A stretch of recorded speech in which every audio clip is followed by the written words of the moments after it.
dampak paling terasa bagi kita ini nih apa dari aktivitas seperti ini, Pak? Kalau dampak, kalau menurut saya ini masalah air. Di pribadi Pak Sekcam itu tidak setuju kalau ini untuk cari makan itu? Tidak setuju. Tidak setuju ya? Ketika pemerintah dan pihak penegak hukum ingin memberantas ini, cari dulu dong solusinya.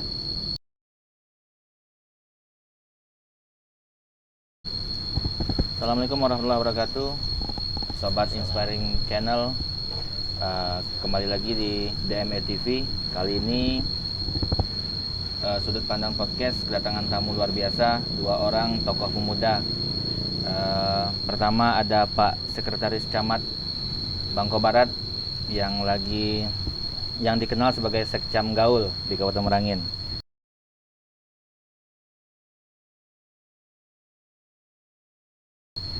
Selamat pagi Pak Sekcam. Selamat pagi. Yang kedua kita ada pengacara muda yang sering muncul di media konvensional di Kabupaten Merangin, Bang Abu Jailani. Ya.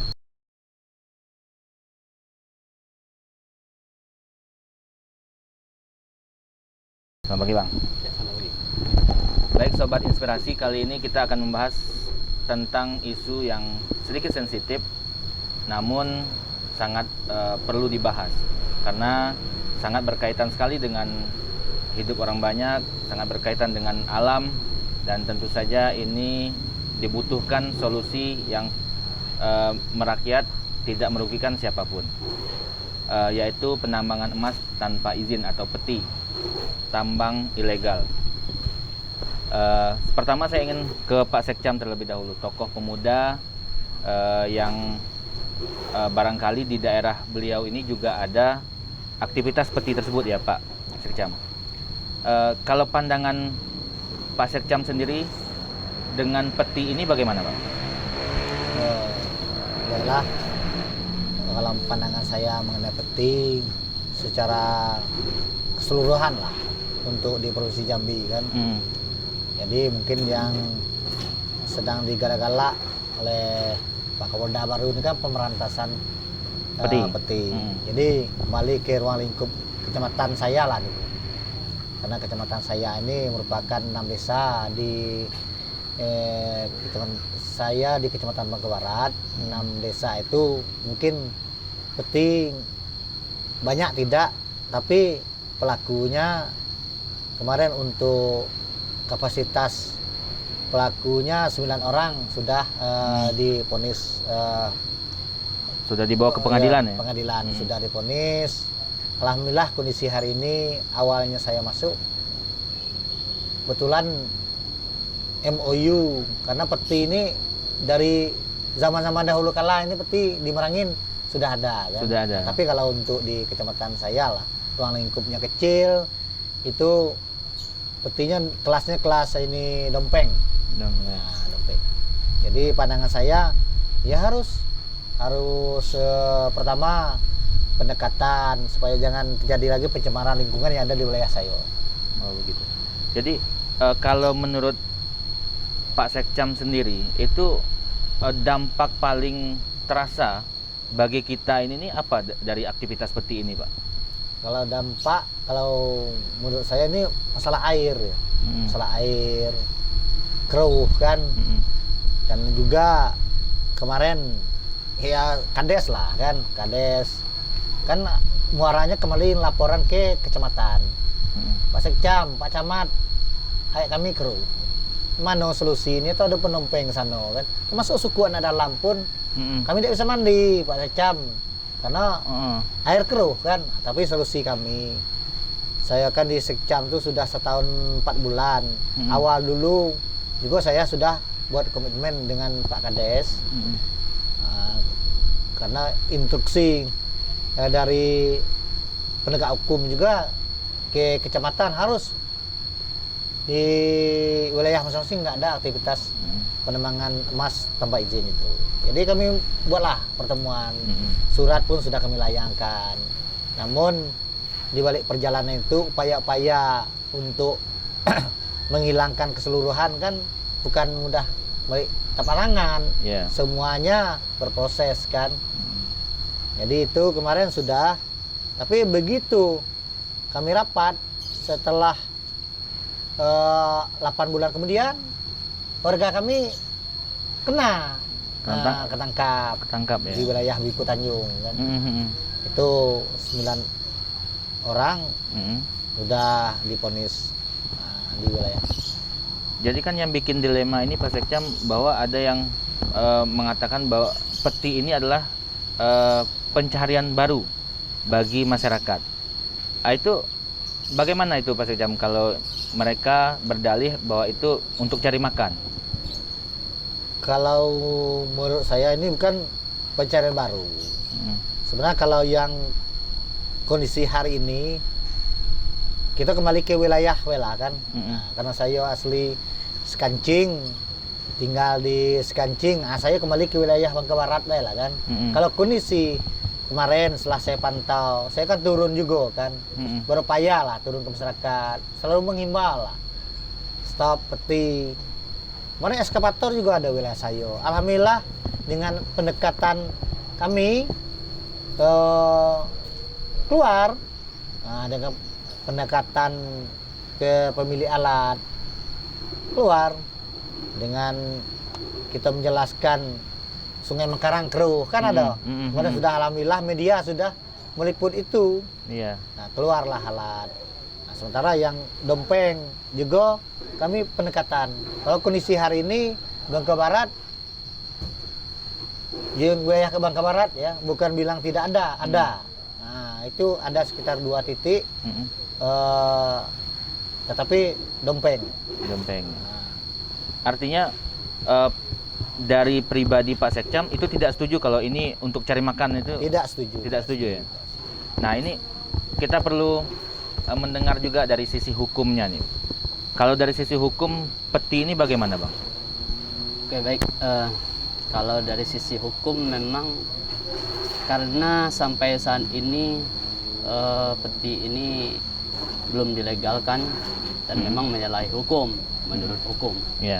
Tapi saya selaku anak muda dan selaku orang yang menyaksikan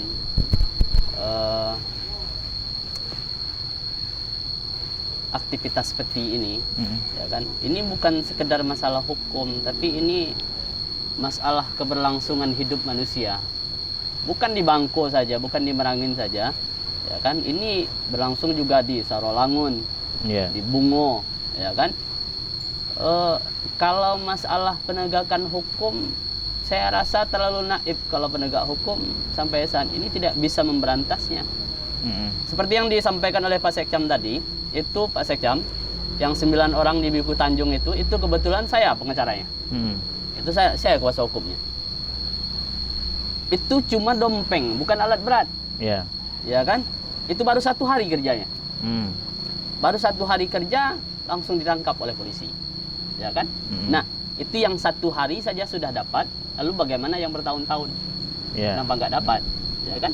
Nah, daripada pemerintah pusing-pusing memikirkan untuk memberantas peti ini, kemudian kepolisian juga sudah bersusah payah untuk memberantasnya, ya saya rasa lebih baik cari solusi untuk melegalkan ini, karena ini untuk kehidupan manusia, bukan sekedar kita mikirkan lingkungan, tapi isi perut yang kita pikirkan sekarang. Jadi bagaimana dengan yang disampaikan oleh Pak Sekcam tadi untuk kerusakan lingkungan pasca aktivitas tersebut? Iya, tapi ada hal yang lebih penting daripada itu. Ya, pada kenyataannya kan sampai saat ini tidak bisa diberantas. Nah, kalau memang harusnya ketika pemerintah dan pihak penegak hukum ingin memberantas ini, cari dulu dong solusinya. Ya kan? Kalau ada solusi untuk ini, pengganti daripada peti ini agar manusia bisa hidup, bisa mencari makan, bisa mikir hidupkan keluarganya, baru. Ya, tapi kan kalau kita lihat di media sosial seperti yang disampaikan oleh Pak Sekcam tadi, bahwa itu sebenarnya bukan untuk pencarian makan gitu. Karena sebelum ini pun mereka juga makan. Nah, itu bagaimana tuh Bang Abu? Iya, karena keadaan sekarang perekonomian kita di Indonesia ini sekarang zaman dulu orang motong karet, ya kan, bisa untuk hidup. Sekarang tidak terjangkau lagi karena kebutuhan sudah tinggi, tidak berimbang lagi dengan harga karet. Ya kan? Sawit tidak semua di wilayah kita ini punya kebun sawit. Ya kan? Artinya kebanyakan yang hidup dalam peti ini orang yang dulang. Orang yang cuma sekedar cari makan dapat segram 2 gram dalam satu hari, ya kan? Oke lah, yang pemilik alat berat itu mungkin mencari kaya, ya kan? Tapi ada imbas manfaatnya, itu manfaatnya bagi orang banyak. Yang dulang ini hampir ratusan ini Pak Sekcam. Contoh di Sungai Manau, di Berentak, di Tabir Barat, ya kan? Tabir Barat itu orang memang mencari hidup. Yang dulang ini cuma mencari hidup. Palingan dia dapat satu hari cuma 1 gram. Itu pun nggak sampai, kadang cuma pendapatan 70.000 satu hari. Nah, harusnya pemerintah dan kepolisian memikirkan apa ganti daripada ini. Kalau memang untuk mencegah peti ini, ya cari dong solusinya. Kalau Pak Sekcam sendiri setuju dengan apa disampaikan Bang Abu nih, Bang? Ya, sebenarnya kan apa yang sampai memang kondisi hari ini memang dampak dari pandemi, memang masyarakat kesulitan. Tapi di balik itu, kondisi real saat ini kalau berbicara mengenai pemerintah, kalau saya ini kan termasuk sering rapat dengan pemerintah di kabupaten mengenai peti. Upaya-upaya yang dilakukan oleh pemerintah untuk mengatasi peti ini kan sudah berupaya, seperti maklumat sudah. Tapi memang kondisi hari ini Bang Abu memang kesulitan masyarakat. Tapi upaya dari pihak kepolisian juga saya lihat kondisi hari ini upaya meningkatkan ekonomi masyarakat ini beralih dari eskavator keluar madu. Upaya dari pihak Polres Merangin saya kira sudah luar biasa lah. Nah, untuk kira-kira cari solusi lah supaya masyarakat di peti. Kadang ini kita susah untuk mikir yang mana yang salah, yang mana yang benar, apakah pelaku peti itu kira-kira yang benar dan salah. Kalau menurut saya solusi yang harus bisa ditawarkan juga yang selama ini contoh eskavator lah. Kepada pelaku peti ini jangan hanya menggarap lahan untuk peti itu, tapi lubang-lubang besar timbun lah, seperti di Sungai Manau Perentak. Jadi beberapa tahun kemudian bisa nanam kembali. Ini yang jadi persoalan sekarang ini, tidak mau. Sudah digarap, sudah diambil emasnya, lahan begitu sekian hektar ditinggal sendiri kan. Nah, kalau kami pikir baik pemerintah daerah, lingkungan hidup, perkebunan. Kalau kondisi hari ini saya lihat karena Kapolres baru kan, Kapolda baru. Kalau upaya Kapolres untuk merantas peti luar biasa lah. Saya lihat lah di Polres pelakunya sudah tertangkap. Sudah tuh eskavator 5 sudah dibawa ke Polsek Kota. Saya berterima kasih lah dengan penegak hukum kan. Namun di balik itu ada yang oknum-oknum yang bermain, mungkin kalau ketahuan mungkin ditindak oleh penegak hukum. Yang jelas saya salut lah sama Pak Kapolres, upaya-upaya dia meningkatkan perekonomian masyarakat. Contoh kotak madu berapa yang diberikan? Betul. Nah, jadi mudah-mudahan saya lihat kondisi hari ini alat keluar, karena saya ini tinggal di lintas nah, karena Bangka Barat ini di lintas 2 lintas kan. Kalau masalah di Tabir saya nggak juga tahu kan kenapa. Kalau wilayah 2 lintas udah apa pulang ke sarangnya, karena sekarang ini pulang kan tidak tangkap berapa seperti Sorolangun kan. Nah, apabila razia besar ketahuan di lokasi peti, barulah ditangkap. Jadi saya berterima kasih lah dengan Pak Kapolres, Pak Irwan ini banyak upaya dia untuk meningkat perekonomian. Dampak dari peti ini mengurangi, tapi tidak semudah balik tapak tangan. Baik Bang, itu kan tadi dari sisi penindakan oleh penegak hukum, dan kemudian ada solusi yang ditawarkan oleh Kapolres sebagai penegak hukum juga.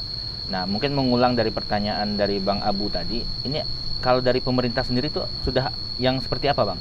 Solusi untuk pengganti perekonomian pasca nanti kalau memang mau ditindak peti ini, Bang? Kalau saya lihat di kecamatan memberikan kemarin kan bibit ini, bibit kemarin rapat bibit padi. Ini mana yang berdampak dari peti itu bibit padi kan solusinya. Ada yang sawah yang digarap kan, ya ngasih bibit. Sudahlah, kamu bermain peti, bersawahlah supaya kebutuhan ekonomi dari masyarakat meningkat lah dari pemerintah kan. Bisa saya tengok muka lapangan kerja juga. Betul. Kemarin pelatihan di ini anak-anak muda yang kira-kira pengangguran di desa, silakan di BLK ya. BLK. Baik Bang Abu, ini kan itu kan versi dari yang sudah disampaikan oleh Pak Sekcam dengan hasil-hasil koordinasi beliau di kabupaten. Kalau dari Bang Abu sendiri sebagai salah satu kuasa hukum beberapa tersangka dan kemudian barangkali juga pernah berkomunikasi dengan mungkin oknum pelaku peti, itu apakah solusi yang ditawarkan oleh pemerintah termasuk yang ditawarkan Kapolres itu berbentuk madu ataupun kotak madu itu sudah solutif untuk memperbaiki ekonomi masyarakat? Ya, oke. Kebetulan para terpidana yang telah saya bela selama ini, pelaku-pelaku peti, ya kan, itu kan belum sampai upaya pemerintah kepada orang-orang tersebut, sehingga memang waktu itu upaya pemerintah untuk beri solusi lain itu belum ada, belum sampai kepada mereka, ya kan, sehingga mereka tidak ada pilihan lain gitu. Tidak ada pilihan ketika motong karet harganya murah, ya kan, harga karet sedang anjlok, ya kan, kemudian sawit sedang tidak berbuah, ya kan, kemudian pencarian lain pun susah, Pak Sekcam, ya kan. Kemudian mereka memang sekedar mencari kebutuhan sehari-hari, ya kan. Pada kenyataannya yang hari ini sudah yang diberantas oleh kata Pak Sekcam tadi, hari ini merangin sudah 6 alat berat, termasuk yang terdahulu ya 1, ya kan, masuk itu baru 6 alat berat. Baru tahun ini yang barang itu terlaksana. Yang sudah itu Pak Sekcam cuma dompeng yang tertangkap. Artinya saya berpikir bahwa oke lah, upaya penegak hukum sudah jelas, ya kan, sudah jelas, sudah kita hargailah upayanya. Tapi lebih bagusnya kalau kita buka wacana untuk melegalkan ini. Kenapa saya pikirkan seperti itu? Karena di saat barang ini ilegal, yang menang itu mafianya. Mafia minyak masih merajalela, ya kan? Mafia alat masih merajalela. Kalau kita legalkan barangnya jelas, ada PAD daerah tersebut, ya kan? Nah, kita bukan hanya sekedar berbicara merangin, bisa jadi di Bungo juga seperti itu. Di Bungo sampai hari ini tidak ada alat berat yang tertangkap. Cuma 1 itu pun alat berat yang rusak, ya kan? Di Sarawangun sampai hari ini tidak ada alat berat yang tertangkap. Kita bukan hanya berbicara merangin, tapi berbicara ruang lingkup kebutuhan orang-orang Jambi ini, ya kan? Mestinya kita fasilitasi. Kalau memang itu sudah tempat mencari kehidupan, ya legalkan saja. Jadi kita menghilangkan mafia minyak, mafia alat. Jadi pendapatannya jelas, berapa setoran ke daerah, ya kan? Ada manfaatnya. Daripada kita main kucing-kucingan dari tahun ke tahun, ya kan? Alasan penegak hukum, alasan pemerintah ya cuma itu. Dari tahun ke tahun, oh ini sudah kami berantasi, sudah kami coba, sudah kami upayakan sampai hari ini, inilah yang kami bisa. Itu kan hal yang mustahil.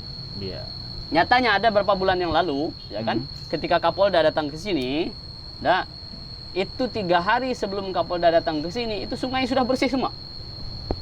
Artinya bisa. Ya kan? Sudah ada contoh. Iya, bukan tidak mampu. Bisa saya katakan kebanyakan kita ini ya tidak mau. Nah, daripada kita terus kucing-kucingan dari tahun ke tahun, ya legalkan saja. Kalau dari sisi Abang sebagai tokoh pemuda dan salah satu aparatur daerah, itu setuju tidak Bang untuk melegalkan aktivitas seperti ini? Sebenarnya setuju tidak setuju tidak bisa saya jawab karena proses ini proses panjang.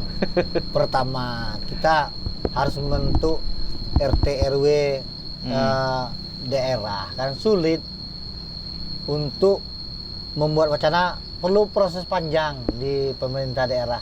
Itu kajiannya sudah di kabupaten dan ini. Jadi sesulit apa itu Bang? Kalau Abang melihat regulasi yang apa yang sudah pertimbangan disampaikan oleh Pak Sekcam tadi. Ya.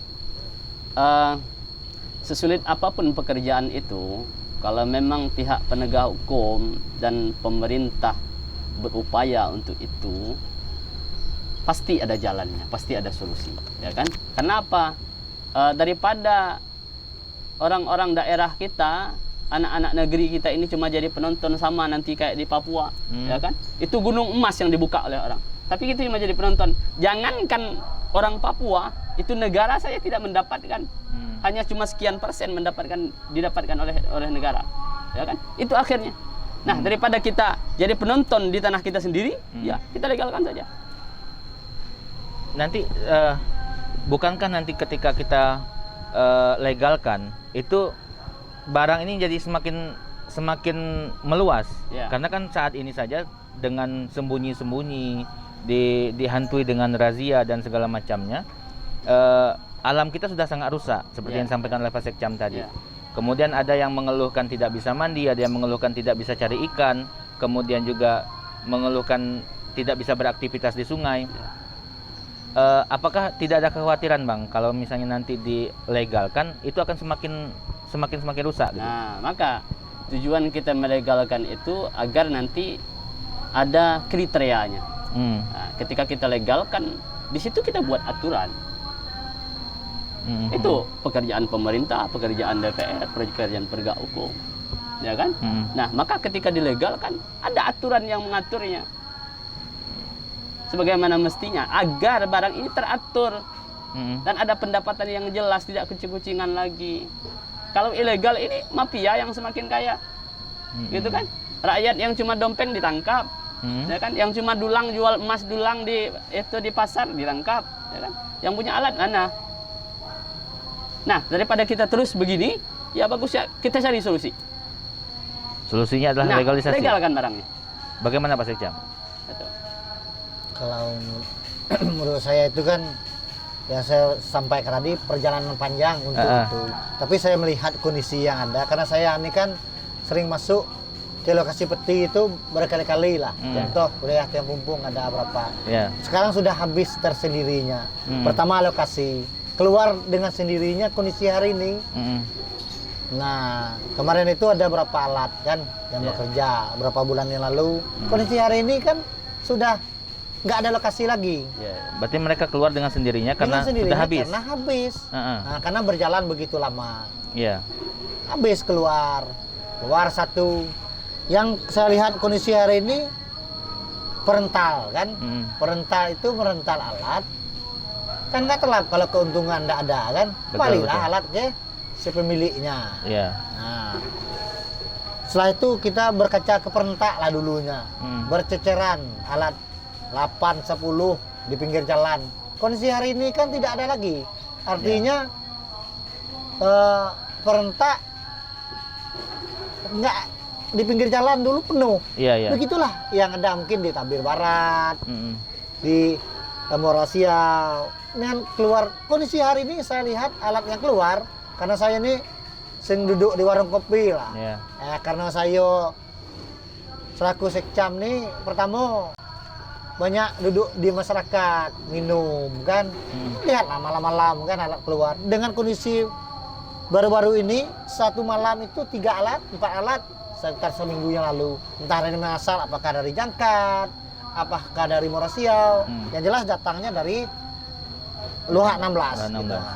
Dan itu apakah itu kan bukan upaya dari pemerintah Pak Sekcam. Artinya itu kan mereka keluar atas dasar hitungan ekonomi bahwa itu tidak ada lagi emasnya. Nah, artinya apakah memang kita akan biarkan ini sampai memang emasnya habis semua, baru mereka berhenti semua, atau barangkali untuk mempercepat pemberhentian peti ini, Bang? Upaya pemerintah sudah membuat surat berkali-kali, MOU berkali-kali, kesepakatan bersama. Sampai hari ini tanggal 31 nanti itu sudah kesepakatan semua alat kepada desa itu sudah tahu alat itu keluar. Tetapi mungkin adalah 1-2 alat yang masih tertinggal. Mungkin ada solusi yang terbaik nanti. Mungkin dibilang oleh Bang Abu, kalau bisa itu bersama-sama antara penegak hukum, pemerintah. Sekarang saya lihat antara pihak kepolisian dengan TNI sudah maksimal kerjasama. Contoh, mengeluarkan alat yang ada itu kan berhari-hari, bukan sekaligus 5 sampai 2 minggu. Keluar 3, keluar 1, keluar 1 lagi. Dan terakhir saya lihat sore kemarin kan keluar 1. Nah, walaupun upaya dari pemilik alat apa saya pala kan, alat rusak. Akhirnya dengan kegigihan Pak Kapolres bersama rekan-rekannya kan. Nah, saya kan acung jempol lah dengan kondisi hari ini Pak Kapolres. Pertama energik. Nah, tadi malam juga saya kan WA langsung kan ke Pak izin Pak Kapolres, ini ada warga saya. Begitu saya WA, dia langsung tanggap. Warga saya suku anak dalam kan, datang ke rumah sakit. Nah, karena kejadian kecepek itu, semburan belerang itu. Jadi mungkin bisa untuk diberantas, tapi harus dengan kerjasama seluruh elemen. Masyarakat tidak tersakiti, pemerintah juga aman, tidak terjadi bentrok keributan yang terjadi berapa tahun yang lalu kan. Jadi kita mantapkanlah dulu kan seperti apa perjalanan peti ini supaya kondusif seluruh untuk mengeluarkan alat, masyarakat terbantu. Itu menurut saya. Sebagai praktisi hukum nih Bang, Abang melihat step by step atau langkah-langkah yang akan dilakukan untuk proses menuju legalisasi itu seperti apa Bang? Apakah, karena kan beberapa tahun yang lalu kita pernah dengar ini sudah pernah dibahas di tingkat DPRD. Nah itu setelah itu kemana lagi nih Bang? Barangkali supaya mungkin teman-teman yang menonton ataupun pemerintah yang menonton bisa mengejar bola ini agar cepat sesuai dengan harapan kita. Ya, karena dulu kan pernah dibahas, tapi kan kemudian hilang dengan sendirinya. Artinya kan tidak ada keseriusan. Sebenarnya kalau ada keseriusan dalam 1 tahun selesai barangnya. 1 tahun selesai? Iya, saya melihat barang ini pihak DPRD dan pemerintah tidak ada keseriusan. Akhirnya apa? Akhirnya ini pekerjaan ada yang bukan tupoksinya, ya kan? Pak Kapolres bingung ketika diberantas barang ini, dia cuma sekedar menegakkan hukum, tidak ada solusi. Akhirnya timbul kasihan dengan masyarakat. Pak Kapolres punya wacana untuk budidaya madu, ya kan? Nah, jadi Pak Kapolres ini saya bingung ini, mana pemerintah, mana penegak hukum. Ya kan? Harusnya yang punya upaya budidaya madu ini bukan Pak Kapolres, mestinya Pemda yang turun langsung. Pak Kapolres ini tugasnya menegak hukum. Ya kan? Oke lah, sebenarnya tidak salah, tapi tupoksinya ini tupoksi siapa gitu. Harusnya pemerintah yang bergiat untuk ini, menampakkan diri, turun langsung ke masyarakat, apa solusi, ya kan, apa pekerjaan yang bisa kami ganti selain daripada peti ini, ya kan. Nah, jadi kalau untuk menuju legalisasi tadi, harusnya pemerintah dan DPRD seriuslah untuk menangani perkara peti ini. Kalau mereka serius, saya rasa tidak mungkin tidak ada solusi. Itu. Jadi kalau yang terbayang sama Abang, apa nih yang harus dititik beratkan dalam dokumen legalisasi nanti untuk peti ini? Apakah dari sisi limbahnya atau seperti apa nih Bang? Ya, sisi yang perlu kita pikirkan itu kan sisi lingkungan hidupnya, kepentingan umum, ya kan. Kemudian berapa banyak yang didapatkan oleh daerah kalau misalnya barang ini dilegalisasi, ya kan? Berarti ada pajaknya di situ. Ya kan, kita pajakkan atau kita memang izin CP atau PT, ya kan? Itu kita buat dan kita sahkan untuk anak daerah itu sendiri. Baikkah di Bungo atau di Bangko ataupun Sorolongan ataupun tempat daerah yang lain di wilayah Jambi. Gitu. Kalau menurut Pak Sekjam? Saya potong dikit ya mengenai Bang Abu tadi, upaya pemerintah. Pemerintah saya tengok dampak dari peti ini, contoh saya yang tahu nih kan, upaya pemerintah contoh ikan. Nah, titik-titik penyebaran ikan, contoh di Lubuk Larangan, contoh di Desa Nalo. Tapi pemerintah ini bekerja sama juga dengan Polres Merangin. Kemarin Pak Wabub sudah bekerja menamburkan. Setelah itu di perikanan Pak Damai juga daerah titik-titik yang heboh di media sosial itu seperti ikan lele sudah diupayakan di wilayah pemenang. Polres Merangin juga mungkin dalam hal ini penegak hukum dengan pemerintah bersinergi. Ya, nengok kemarin dampak dari itu panen, sekarang sudah panen. Di tempat saya itu kondisi hari ini perkebunan. Nah, itu 20 hektar. 20 hektar sudah diupayakan untuk penanaman sawit. Penanaman sawit wilayah saya dia mencari kelompok-kelompok ada yang berulang dampak dari peti itu seperti jet, mesin jet nembak. Saya tidak tahu kan nengok mesin jet seperti apa, nembak tembing katanya emas. Orang-orang itulah yang dilibatnya dalam kelompok bersama untuk menanam sawit itu. Wilayah saya sekarang bibit sudah ada, lahan sudah di apa kemarin tuh kalau salah 20 hektar. Nah, di Nalo juga seperti itu. Karena lokasi dapat di Nalo Tantan, dapat di wilayah kami karena alat berat yang tangkap di Nalo kemarin kan peti, dan upaya orang-orang ini titik-titik peti contoh ikan. Pak Wabub berapa bulan yang lalu walaupun melepas ikan di yang keruh. Nah, itu upaya pemerintah supaya mudah-mudahan kalau saya tengok kondisi hari ini sudah mulai bukan keruh pekat lagi. Mudah-mudahan dalam beberapa hari ini berkuranglah alat berat sesuai dengan maklumat Bupati itu. Tanggal 31 alat keluar. Kan upaya itu. Upaya pemerintah dan penegak hukum. Mudah-mudahan kalau saya berdoa lah kan. Berdoa supaya memang itu harus dipatuhi. Kalau juga tidak mampu kan bukan mudah semalik tapak tangan kan. Nah, dan saya tengok kondisi hari ini alat-alat juga bukan milik orang daerah setempat. Artinya ada cukong-cukong yang jadi ada orang luar kan yang untuk merental alat. Artinya masyarakat kita yang mendulang tadi itu cuma sebagai tameng saja dong, Mas? Masyarakat itu mendulang itu kan karena dampak ekonomi tadi menumpang lah di eskavator orang yang bekerja itu. Di situ kan informasi kan tidak dilarang orang itu bekerja di wilayah seperti mendulang itu, silakanlah kamu mendulang, dapat juga lah rezeki dikit-dikit. Kalau saya tengok kondisi hari ini dari peti ini tidak mulu-mulu yang kayu kan, habis untuk situlah. Contoh saya tanya, kamu berapa lah dapat sebulan? Dia kan gabungan, saya tengok merental alat kan. Tapi banyak juga yang roboh kan. Lari dari kenyataan ya, rezeki ini kan tidak bisa dikejar.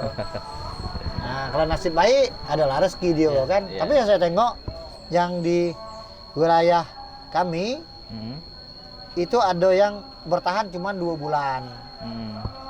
Nah, tergantung retak tangan masing-masing lah. Saya numpang ini mungkin dalam 5 orang yang iuran, retak tangannya tidak ada, roboh lah seluruhnya kan. Ada juga kemarin saya berangkat, saya nanya, kamu berapa iuran rental nih? 7 juta. Berapa baliknya? Tekor Pak Sekjam, dapat cuma 2,5 juta, duit 7 juta, 2,5 juta. Makanya saya trauma sekarang. Itu. Artinya mereka ketika mereka tidak berhasil tentu ada ini pertimbangan lain lagi. Iya, pertimbangan lain. Tapi secara ininya Pak Sekjam, kita bicara Provinsi Jambi karena peti ini kan tidak hanya di Merangin. Iya. Secara umumnya ini Pak Sekjam sendiri setuju tidak adanya legalisasi nanti? Itu tidak bisa saya jawab. Setuju dan tidak setuju itu karena kapasitas saya ini kan ruang lingkup kecil, biarlah petinggi-petinggi lah nanti setuju tidak setuju. Saya bilang setuju nanti dilegalkan. Ini serba susah kan untuk dijawab itu. Nanti biarlah waktu yang akan menjawab itu kan. Kalau menurut Pak Sekjam sendiri itu lebih banyak mana manfaat kepada masyarakat dilegalkan atau seperti ini tidak legal?